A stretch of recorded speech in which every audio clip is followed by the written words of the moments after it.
O yun o, Derek in the house. Alright, black.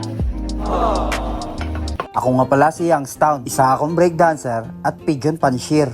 Gipunggol. Dahil Sabado nga ngayon, maglo-load tayo ng ibon natin. Sasali natin sila ng 5 laps race, mga kalapatids. Ayan, 3 ibon nga lang pala ang kaya nating isakay. At 3 sila na isinali ko ng 5 laps, mga kalapatids. Dahil nga si Ninja, hindi na natin pwedeng ilaban, mga kalapatids. Dahil tinanggalan na natin siya ng singsing, gawa ng namamaga yung kanyang paa at di gumagaling. Bago ko putulin yung video na to, gusto ko lang pasalamatan si Boss Mark sa kanyang pagtulong sa akin sa makapunta sa loading station. Maraming salamat sa iyo, Boss Mark. Alam ko mapapanood mo to.